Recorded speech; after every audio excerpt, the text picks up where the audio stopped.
We live in the light of the internet, but just beyond that light lies its shadow. A hidden place, buried deep beneath the web we use every day, the dark web. A world where laws blur, morals twist, and humanity itself is put to the test. Tonight, we dive into that world to uncover what the dark web really is, how it operates, and how its reach extends into Pakistan. We explain to you in 6 sections. Section 1, what is the deep and dark web? When we say the internet, we usually mean the surface, the visible web. Google, YouTube, Facebook, and everyday websites. But beneath that lies the deep web, data, private networks, and databases hidden from normal search engines. And within that deeper layer exists something even more secretive, the dark web. To access it, one needs special browsers and networks, like the Onion router or Tor. The name Onion comes from its many layers, each one designed to hide the next. Originally, this technology was built for secure and anonymous communication, even by journalists and activists living under threat. But over time, it became a playground for the internet's darkest minds, a marketplace for crime, exploitation, and digital terror. Section 2, what happens on the dark web? The list of what's traded in this underground world is endless. Drugs, weapons, stolen identities, hacking services, and, at the very bottom of this pit, child exploitation and human cruelty. Payments happen almost entirely through cryptocurrency, mostly Bitcoin, making the money trail almost impossible to follow. The anonymity protects not only the buyers and sellers, but also the horror they enable. However, not every rumor is true. Some dark web horror stories are exaggerated, but there are verified cases, real victims, real transactions, showing that parts of this world are far more real than we'd like to believe. Section 3, Red Rooms, Myths and Nightmares. When people hear the words Red Room, they imagine pure nightmare, a live stream of human suffering, broadcast for money. For years, many dismissed this as an urban legend until survivors began to speak. One survivor recalls being invited for a modeling job. It began normally, then suddenly turned into something he could barely describe. He was drugged, surrounded by strangers, and forced into a scene that, he later discovered, was streamed to paying viewers.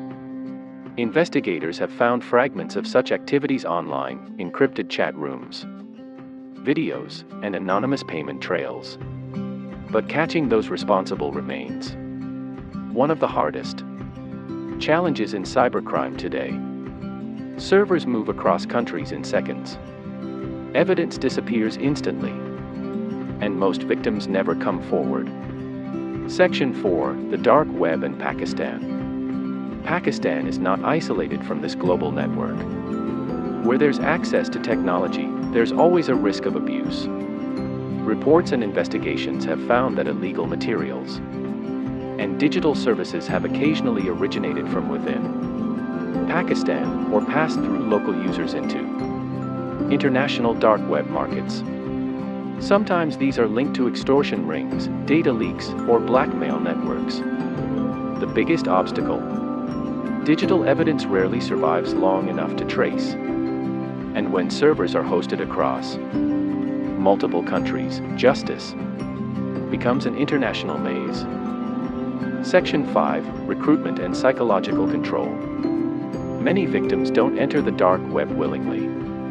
They're pulled in through deception, false promises, or financial desperation. It often starts with a simple offer: a small job, a photo shoot, an easy way to earn online. Then come the threats, the drugs, the fear.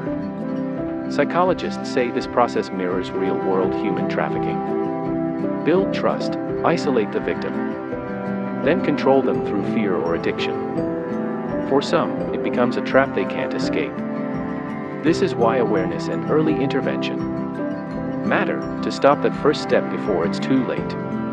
Section 6, Law, Safety, and Hope.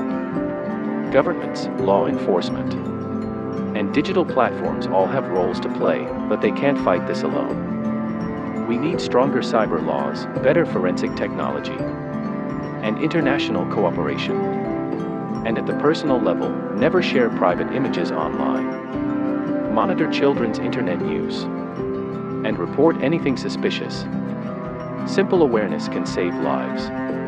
If you want to help, support verified NGOs and awareness campaigns working to protect digital rights and online safety. Change starts with knowledge and with you. Final section, call to action. The dark web is real, but so is our power to fight it.